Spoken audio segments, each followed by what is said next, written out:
There's something that's going round that's shutting our borders down. It's a bad time for our sick and our old.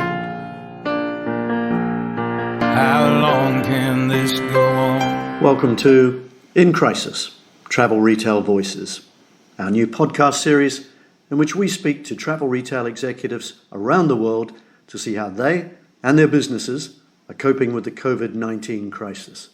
I'm Martin Moody. Today's episode features Patricia Bona, Vice President of Miami-based Essence Corp, initially an agent and then a distributor, which has blazed an indelible trail in the Americas travel retail sector, a proudly family-owned tour de force in our industry.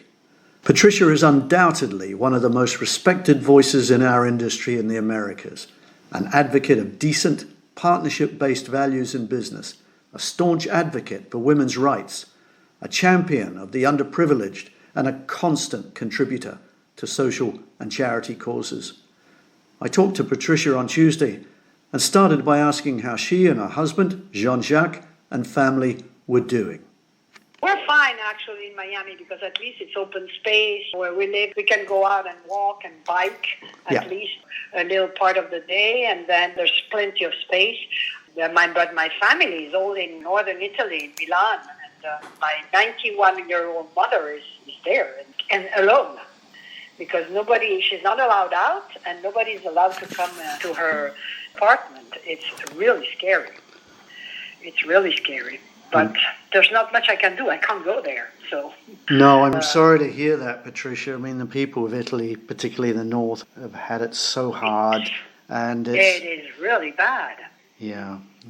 So tell me about the situation in Florida, in Miami, but Florida generally. I mean, nationwide, it's been so sad to watch what's happening in the United States. I think there's something like 164,000 cases nationally now. We don't really. I mean, in Florida, of course, everything has shut down. Well, actually, it's one of the states where it's not officially shut down. You can still, go out, and even the offices are not shut down technically. Of course, nobody's going to the office, but if you want to do so, you can go there. So it's one of the states where the governor has been the more lax about it, except that people are really scared. But the restaurants are closed. There's just takeout, and of course all the public places are closed. So we're kind of in a cluster like that. We don't feel it, except that we see the cruise ships out and not being able to dock, and that is quite incredible for a view for Miami, It's really eerie is the word. And what else can I tell you? Well, for most of the businesses, it's really hard. It's hard to think of all your workers, what's going to happen. Of course, in our industry, we can toughen it up for a few months. And, it began as chaos because it was, something that we were not expecting and not used to. We have a very regulated life with forecasts to buy and forecast to sell, how it goes. And all of a sudden, everything is disrupted. And then we started scrambling numbers. Like everybody started scrambling numbers. So now we have, again, a very regulated life where we sit on our computers and we try to make the most of what's going to come. And we pretend that we are still in command of this thing, that if we put the numbers right, we will be able to survive. But I don't know. I really don't know how the industry is going to survive this, without even speaking of the supply chain that is completely disrupted, So for us, we have kept, of course, all our employees. We are working from home.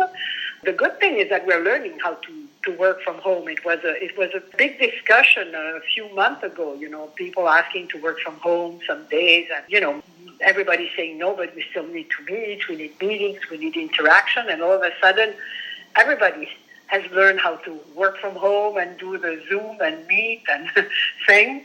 We kind of reinvented ourselves, I think, as an office space. And we're really thinking, do we need those big office spaces? Can't we go on like that in the future? So there's things that are completely changing as we speak, actually, I think.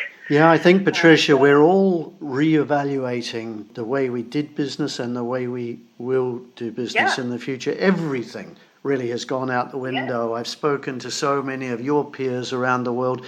Everyone's trying to hold on at the moment and get their costs down, operate as efficiently as they possibly can, and try to look forward. And of course, I'm sure you, in common with everyone else, find it sometimes difficult to look forward when you're worried about your family, you're worried about personal safety, and yet you have businesses to save and to salvage because they will mean jobs for your team in the future and a rejuvenation of the economy. So we all have to keep looking forward and keep believing that this will come to an end. And it will come to an end because we're seeing it in China now, and we're seeing the emergence once more of some intra-China travel and even the rejuvenation of the Hainan offshore duty-free trade. So does that offer you some encouragement as you look forward? Yeah, I would say so. But I don't know if we're really looking at other countries. And I think we're all very much immersed into our own path and our own little cluster. And I think we're really trying to reinvent ourselves, to try to salvage the team, to reinvent ourselves. We've never been so much turned toward Asia. Like you're really worldwide travel retail expert. We are really regional, I would say. So I think it's most trying to look forward on how to do business in the future. I'm also, I'm president of the Alliance Française, and all of a sudden, instead of having classes, everybody's teaching online. And we're discovering, like, for me, for example, taking credit courses of university online seemed like something that was not really interesting or enticing for a young person. Now, all of a sudden, I realized that taking classes online is for sure something really enriching and interesting, and the future, actually, And just not to mention the traffic that is horrendous in all the cities, and everybody's discovering that they have plenty of time, that they're saving like 2 hours or 3 hours of their time, not being in the traffic. So it seems silly when you talk about it, but then when you realize it says a lot, especially for the students, I think. Yeah, the world's being reinvented in front of our eyes, Patricia. Now, tell me, you've always been a champion of the underprivileged. You're a constant contributor to social and charity causes. What an outstanding record your company has, but you as an individual leader have been really inspiring to me, to people like Lois Pasternak, to so many women in our industry, the way you've stood up for women's rights. How do you see society now? Are you concerned about the underprivileged of your region and your country? Well, I'm very concerned. I'm serving on the board of a small organization that provides therapy to children in need, because in the United States, you have only 20 hours of therapy a year, if you're insured. So I see these kids, and just the idea that they cannot go to the hospital and have their therapy that they need is heartbreaking.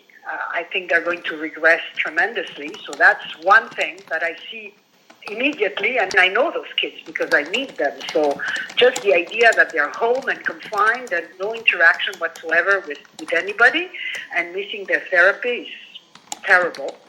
Then on the chapter of women, I'm sure that not only do they have to reinvent themselves, but they are really doing multiple jobs there, because with kids being schooled at home, frankly, the education system was not prepared for teaching kids online, and the government have not put a penny in education, because that's, it's not their main concern anyways, but in general. But right now I understand that health is priority, is to put the money in. So you have these teachers that are trying desperately to teach online, but in reality it's all the mothers who are doing that.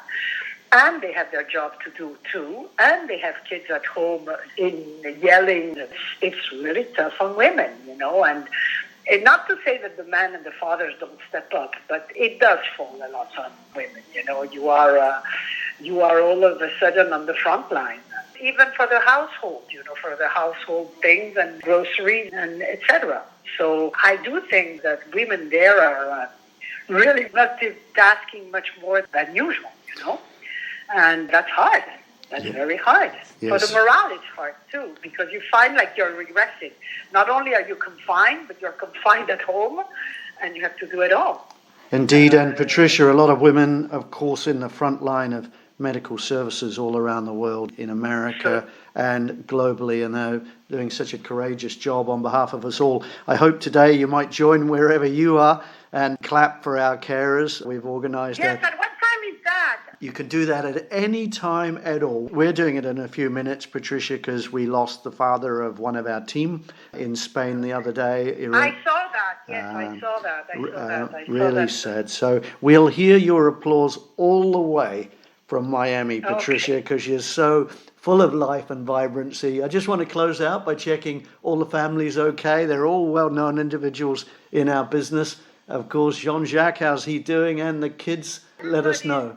Fine. Everybody's fine, and everybody's in Miami, and everybody's safe. And we're looking forward to a new little one coming up in July. And I hope that will be the beginning of a new life and a new world, because really we need it.